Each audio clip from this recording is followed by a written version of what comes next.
रहे हैं city India news channel हक की आवाज। Paradise function palace, paradise function palace महबूब नगर మన హన్వాడ మండలంలో ఈ అవగాహన సదస్సు ఏర్పాటు చేసుకోవడం చాలా సంతోషకరమైన విషయం. ఇప్పటికి 8 మండలాల్లో మనం ఈ అవగాహన సదస్సులు పూర్తి చేసుకుంటూ వచ్చాము. మీ అందరికీ తెలుసు, మన 2 సంవత్సరాల కాలంలో ప్రజా సంక్షేమం కోసం చాలా కార్యక్రమాలు తీసుకురావడం జరిగింది. ఈ మధ్య కాలంలో కూడా మనం ప్రజాపాలన గ్రామ సభలు పెట్టుకున్నాం, కొత్త రేషన్ కార్డుల కోసం దరఖాస్తులు తీసుకున్నాం. అందులో కొన్ని శాంక్షన్ అయినాయి, ఇంకొన్ని మంజూరు దశలో ఉన్నాయి. అదేవిధంగా ఇందిరమ్మ ఇళ్ళు కూడా మండలానికి ఒక గ్రామం పైలట్గా తీసుకొని మంజూరు ఇవ్వడం జరిగింది. మిగతా గ్రామాలన్నింటిలో కూడా ఇప్పుడు వెరిఫికేషన్ అనేది జరుగుతూ ఉంది. వీటి ధాన్యం పండించిన రైతుల కోసం మనం ఈ బోనస్ 500 రూపాయల బోనస్ కూడా మనం ఇచ్చుకున్నాం. ఇప్పుడు మనం రేషన్ షాపుల ద్వారా రేషన్ కార్డులు ఉన్న ప్రతి కుటుంబానికి కూడా సన్న బియ్యం అనేది పంపిణీ చేయడం జరిగింది. అంటే అది ఒక ఆస్తే కాదు, భూమితో మనకందరికీ చాలా అనుబంధం అనేది ఉంటుంది. ఎందుకంటే చాలా వరకు భూమి మన తాత ముత్తాతలు, అంతకుముందు వాళ్ళ తాతలు ముత్తాతల నుంచి చాలా కుటుంబాలు భూమిని అనుభవిస్తూ వస్తూ ఉంటాయి. కాబట్టి దాని నుంచి ఒక ఆదాయం వస్తుందనో లేకపోతే దాన్ని సాగు చేసి పంట వేసుకుందామనే కాకుండా భూమితో ఒక అనుబంధం అనేది ఉంటుంది. అలాంటి భూమికి హక్కులు లేకపోతే, అంటే మన భూమి మనకి ఎంత ఉండాలి అనేది అంత ఉండకుండా, కరెక్ట్గా రికార్డులకు ఎక్కకుండా, రేపు ముందు మనం ఏదైనా భూమికి సంబంధించిన లావాదేవీలు చేయాలన్నా కూడా దానికి వీలు లేకుండా ఉంటే అది చాలా బాధాకరమైన విషయం. ఇప్పుడు మీలో చాలా మంది ప్రతి సోమవారాన్ని తీసుకురావడం జరిగింది. చట్టం ఒక్కటే కాదు, ఆ చట్టం ఎలా అమలు చేయాలి అని చెప్పే రూల్స్ కూడా తీసుకురావడం జరిగింది.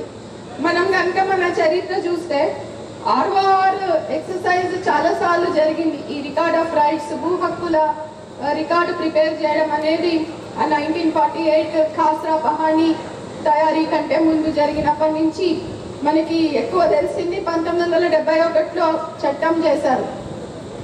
ఆ చట్టం కింద రూల్స్ చేయడానికి 18 ఏళ్ళు పట్టింది. అంటే 71లో చట్టం చేస్తే 89లో దాని కింద రూల్స్ చేయడం జరిగింది. దాంతో చూసుకుంటే మనకి తర్వాత ధరణి చట్టం వచ్చింది 2020లో. ఆ చట్టం కింద రూల్సే రాలేదు, ఓన్లీ చట్టం వచ్చింది. అది కూడా చూసుకుంటే ఇప్పుడు భూభారతి చట్టం, మనకి చట్టం వచ్చిన 3 నెలల్లో, చట్టం జనవరిలో వస్తే మనకి 3 నెలల్లో ఆ చట్టాన్ని ఎలా అమలు చేయాలి, ఎవరెవరికి ఏం అధికారాలు ఇవ్వాలి, ఇవన్నీ కూడా చెప్పే రూల్స్ మనకి 3 నెలల్లో తయారయ్యాయి. మన ఏప్రిల్ 14వ తారీఖు అంబేద్కర్ గారి బర్త్డే సందర్భంగా, జయంతి సందర్భంగా మనకి ఈ చట్టం కానీ ఈ రూల్స్ కానీ అమల్లోకి రావడం జరిగింది. ప్రజలకు ఈ కార్యక్రమం చేరవేసే అవసరం ఉన్నది. ఇన్ని సంవత్సరాలుగా నా దగ్గరికి కానీ, గౌరవ కలెక్టర్ గారి దగ్గరికి కానీ, MRO దగ్గరికి, RDO దగ్గరికి భూముల విషయంలో అనేక పంచాయతీలతోటి ఆఫీసుల చుట్టూ కాళ్ళు అరిగేలాగా ఈ 2 సంవత్సరాలు మనం తిరిగి చూస్తూ ఉన్నాం. కానీ పరిష్కారం వాళ్ళ చేతిలో లేకుండే. అవన్నీ కూడా కంప్యూటర్లో తప్పు ఎంట్రీ అయిపోయి ఆ ఎంట్రీని బయట తీసేయాలి అంటే ఆ కంప్యూటర్లో, ఆ సాఫ్ట్వేర్లో ఆ సౌకర్యం లేకుండే. అటువంటి అనేక తప్పులను సవరించే కార్యక్రమం చాలా కూలంకషంగా అధికారులతోటి, లాయర్లతోటి, న్యాయవాదులతోటి, ఎక్స్పర్ట్స్ తోటి అనేక నెలలు సంప్రదింపులు జరిపి అందరి సూచనలు సలహాలు తీసుకొని ఇప్పుడు ఈ భూభారతి చట్టం అసెంబ్లీలో పాస్ చేసుకున్నాం. కష్టమైన పని. గతంలో ఉన్న వ్యవస్థ మొత్తం కూడా నాశనం అయిపోయి ఒక కొత్త వ్యవస్థను తీసుకొచ్చింది. దాంట్లో 1-2 మంచి అంశాలు ఉంటే ఉండొచ్చు, కానీ చాలా వరకు అది ప్రజలను ఇబ్బంది పెట్టేది. ప్రజలు ఇబ్బంది అయినాక దాన్ని సవరించే కార్యక్రమం అధికారులకు లేకుండా దాన్ని కేవలం కోర్టుల ద్వారా పరిష్కరించుకోవాలి అనేది ఒక ముఖ్య అంశంతో ధరణి చట్టం వచ్చింది.